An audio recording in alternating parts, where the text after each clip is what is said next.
So we all know how El Chapo escaped from prison, right? But no one really goes into the details of how he actually did it from inside the prison.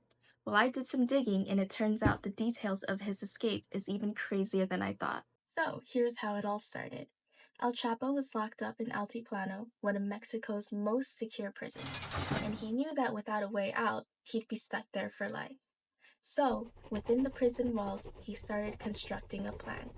And in order to let his people from the outside know, he bribed the prison guards to get secret messages to them. In these notes, El Chapo instructed his crew to start digging, but it wasn't just going to be a simple tunnel.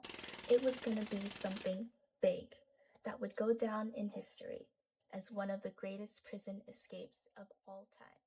He wanted it to be a fully engineered tunnel with ventilation, electricity, and even a vehicle. How did no one notice a giant tunnel being dug underneath a maximum security prison? Well, it wasn't easy and it took some serious trickery. So here's step one of his grand plan. His crew couldn't just start digging in the middle of the day.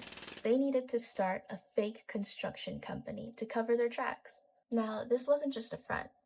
They had rented heavy machinery, material, and equipment to make it seem as if they were working on a legitimate project nearby. They even went as far as buying a plot of land a mile away from the prison to avoid suspicion, but also to stay close enough to El Chapo's cell. From the outside, it just looked like a normal construction site. The locals probably heard the digging and the construction sounds and thought, another construction site. Now, for the tunnel itself, it wasn't just some random tunnel. El Chapo's crew made sure to hire professional engineers and miners who knew what they were doing. They were responsible for making sure the tunnel didn't collapse on itself and also was well ventilated while El Chapo was making his great escape. So how did El Chapo's crew make sure no one knew about the tunnel? Well, for starters, they bribed some of the local officials and prison guards. In Mexico, where corruption runs deep, this was very crucial to their plan. Anytime anyone was suspicious or had some concerns about the tunnel, they would just look the other way. Then they had to keep their operation quiet. They used heavy machinery, but only during certain times when it couldn't be detected. For example, when traffic was the heaviest or when the prison was having routine maintenance done. After months and months of digging, El Chapo's crew were almost there. They'd reached the foundations of the prison just underneath El Chapo's cell.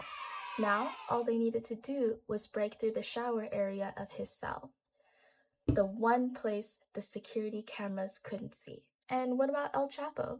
Inside the prison walls, he was busy keeping up appearances, acting like a normal prisoner would, waiting patiently and quietly until the day of his great escape. Then, finally, the tunnel was finished. They'd punched through the floor of El Chapo's shower, and from the prison's perspective, everything looked normal. But El Chapo knew it was time. On July 11th, 2015, the escape happened. El Chapo walked into his shower just like any other day, and the prison guards were watching the cameras carefully. But this time, he didn't come out. El Chapo had slipped through the hole of his shower, climbed down to the tunnel, and there it was, his motorcycle. He jumped on the motorcycle, sped down the tunnel, and raced towards freedom. Meanwhile, in the prison, no one had a clue that he had just escaped. Hours and hours had passed by before someone noticed that he wasn't in his cell. The Mexican government launched a massive manhunt, full on with helicopters, roadblocks, and searching the countryside. For months, El Chapo evaded capture, hiding out in the mountains and moving from safe house to safe house. Everything was going fine for El Chapo until he decided to make a movie about his life. That's when he got caught by the authorities again. Now he's serving life in prison without the possibility of parole. And he was forced to give up his assets worth more than $12.6 billion. The end.